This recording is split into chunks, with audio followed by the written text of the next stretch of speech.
Okay guys, in this video I want to talk to you about Amazon Product Targeting PPC. Now, off the back of my video last week where I covered my sales for July, I mentioned that I had recently used Product Targeting PPC to relaunch a product that I was selling. So I had a few questions and emails from that, so I wanted to put together this video to show you how I use Product Targeting PPC to relaunch that product successfully. What I'm going to do is I'm going to show you what product targeting is, and I'm going to show you how to set up a campaign. Also, a number of pointers that I believe will help you see better results if you do set up your own campaign. So firstly, what is product targeting? Well, it is getting your advert to show on other people's listings. So it's not a case of showing it here in the search results. So these are your standard keyword targeted listings. You could also appear here from your automatic campaigns. But if we go into any of these results and scroll down, now if you're on mobile, it will be presented slightly differently, but you'll still see these sponsored products related to this item. So people are paying to appear here.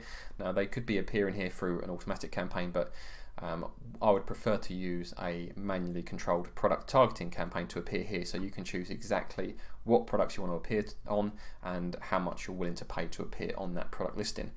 Before I get into it in too much detail though, if you've seen some of my previous videos, you've probably heard me talking that I'm not a huge fan of product targeting, and that was based off my experience of using some product targeting campaigns when launching a couple of brand new products. Now, having used it again for an established product and it got some fantastic results, my opinion has kind of changed slightly, and this could purely be kind of anecdotal and it might not be accurate at all, but I think it's due to the mindset difference between someone buying from the search results page versus someone buying from the product detail page where they're seeing alternative products.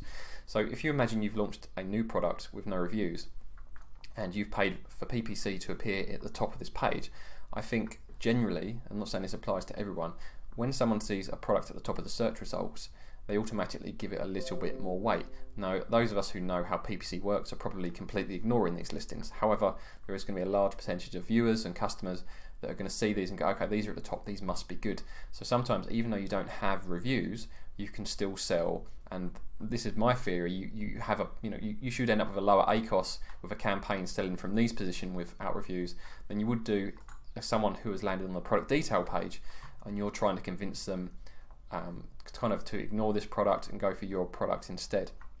And I think the mindset is the people that get to this point on the page, they've come through to this listing and for one reason or another they've decided that they don't want to buy this one, and they've scrolled down and they've seen some alternatives. So it might be, for example, the thumbnail image looked okay, but they've seen the bigger one and decided that's not for me, or they've seen something in the description they don't like, or maybe they've read a negative review and decided they want something else. So rather than if you were buying from the search results where you're just buying kind of with a blank canvas, instead you're buying from a position here of probably disappointment, or you're buying from a position of this one looks better than this one. So that's why I think, and like I say, this is purely based on my own experiences and it could be completely wrong, that's why I think it's easier to get results from these once you've got an established product that is well reviewed. Because if you've looked at that one and decided it's not for you, but you see someone here, like this one here, has got 61 reviews and it's averaging a 5-star, it's a lot easier to convert that sale from this position than if you had 0 reviews compared to listing on the actual search results. So that's my theory. But anyway, let's talk you through how I would set up a product targeting campaign. So the first thing I would do is I would try to be as honest as possible as you can possibly be about your own product, what its shortcomings are, because even if you've launched a product, there's always going to be things where a competitor might be better. It might be your review count, it might be your price, it could be a number of things why your product might not stand up against certain competitors. So it's all about choosing competitors that you believe genuinely that someone may prefer your product over. So let's say we're going to be selling, this is the first organic listing, we're going to be selling this product. So first thing I'll do is look at all the size and the dimensions, thickness, stuff like that, so you know exactly what product you're selling. So there's a little point launching this product and targeting a different style of chopping board. If I'm launching a wooden chopping board, I'm not going to sit there and target plastic chopping boards. Or if I'm launching an individual chopping board, I'm not going to target chopping board sets. So what I would do is I'd look at other products that are very, very similar and see which ones I think my product would be preferable to if someone saw them kind of next to each other. So let's say this is what we're selling. We're selling quite a thin wooden chopping board. This one's around £16 mark. So let's scroll. Let's look at the first one. So firstly, here at £26, this one is much thicker. Now, would I target this? Possibly. I'm not saying I definitely would or wouldn't. It's a case of this one is a thicker chopping board, so someone might be thinking, okay, I want the thicker chopper board, but also it is at quite a high price point. So someone might see that as a £10 difference, go, do you know what, actually, and the photography I think is fairly poor on that. So if you put your product at £16 on this listing, despite the fact it's a bit thinner, you might nick a sale. So maybe that's something I consider. This one here, that's being sold at £20. Okay, it's got 5-star reviews, so the average might put me off. If someone's got higher reviews than me, I would probably avoid it. However, I think the photography, especially there, it looks very poor. Could be a reason why I would target that one. Same for this one. I think the photography is terrible. I would definitely target this one. This one's a different design style, so they say this is like a Tuscany colour. So that's thicker and a different colour and more expensive. So I probably would avoid that one. I'd definitely target that because that looks rubbish. Different style. That one's got a lip, so that's got a feature I don't have. I wouldn't touch that. I wouldn't touch these chopping board sets. That one possibly, and this one. This one, do you know what, this one I wouldn't. Do you know why? Because it's exactly the same price, around £15. It's got a 61, it's got a 5-star average. So unless my product also had a 5-star average, there's no point me appearing directly next to this. It's going to be wasted, for me, it'd be a waste of money.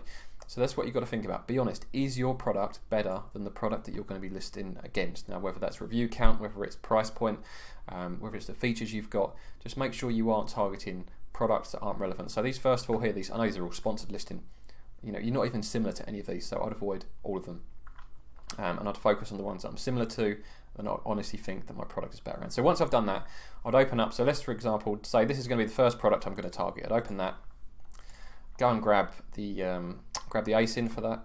So we're going to cut that, and then within Seller Central, you'd go to Amazon Campaign Manager, and from within there you could set up your sponsored results. Now I've already gone in and kind of edited a few bits, so you can't see all of my products, so it will save me a bit of time when I get to editing this video. So the first thing you need to do is put in a campaign name. So let's just we're going to call this one wooden. So this is completely irrelevant. You can put whatever you want in here. Wooden chopping board. So I'm typing one-handed. Wooden chopping boards, and this is a portfolio. So for example, if you've got multiple campaigns on wooden chopping boards, you might have a parental portfolio just called wooden chopping boards, and put them all under that one thing. Start and end date, I usually just leave this as start, so it starts immediately.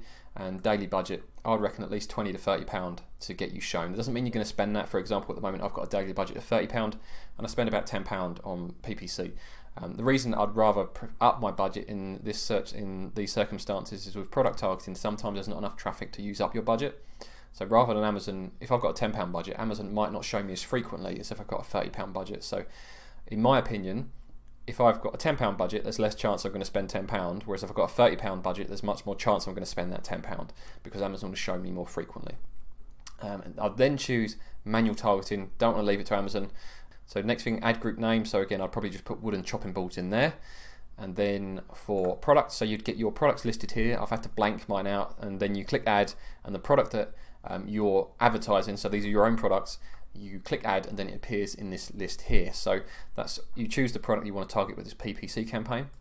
On the bidding strategy, I always choose dynamic bids down only because I don't trust Amazon to not completely up my bid. If I'm bidding £1, I don't want them bidding £2 on a click. I'd rather them bid £1 or less. And then if I find I'm not getting enough traffic, then I'll up the bid myself. As with anything, if you give Amazon a chance to spend your money, they will, so don't.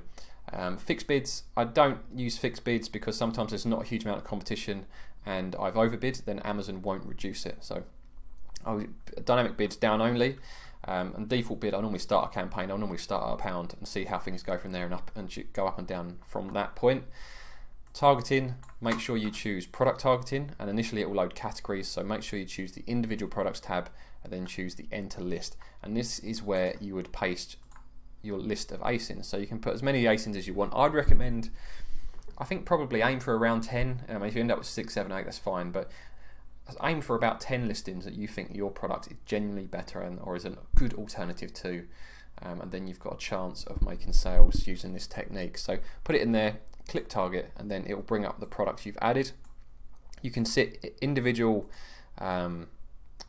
bids for each of the products you're targeting. So I would start off at £1 across every product that I was targeting, and then I would come in a few days later and adjust that accordingly. Now, if someone is ranked number one, if you're targeting the person that's ranked first, so if I was targeting, if this was the product I was targeting, then I might reduce my bid to start with, because I know this one is going to have the most traffic, so I might not necessarily want to bid as much as I'm going to on some of these ones with lower volume of traffic. So yeah, £1 a bid, you'll have all of your products there, and then you just hit launch campaign, and it is as simple as that. And then you can come back a few days later, give this a few days to settle in. Don't go back after 24 hours.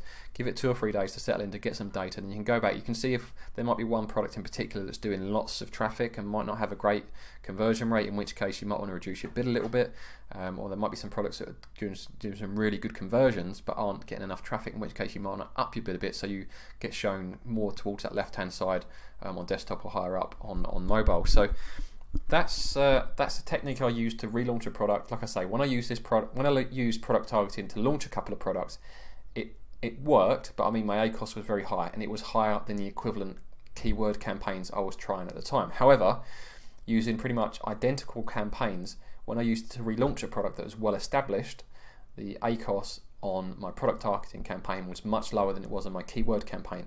So I hope maybe that means the reviews made a big difference with people's mindset, and I think that's what it comes down to. But hopefully you guys found this video useful. Also, yesterday just ticks over 2,000 subscribers, which is huge. I didn't think the channel was going to get to this size, and I think when I launched launched my first product in September last year, I think I only had about 100 subscribers. So to be at 2,000 subscribers in under a year since then is fantastic. So a huge thank you to you guys for doing that. I noticed in one of the comments on one of my videos this week that someone said, they look at my goal video that I did around December time, and I said I was aiming to get the channel to 1,000 to 2,000 subscribers this year, and I'm going to hit the 2,000 goal. Well, I've hit it already at the start of August, so you never know, by the end of the year it might be 3,000 or so. But yeah, I just want to say a massive thank you to everyone that's been part of the channel, especially some of you guys that have been here from the very start when I kind of had 50 subscribers or 100 subscribers. I do read every single comment on every single video, so if you guys ever want to reach out to me, you can do that via the comments, and I'll always come back to you.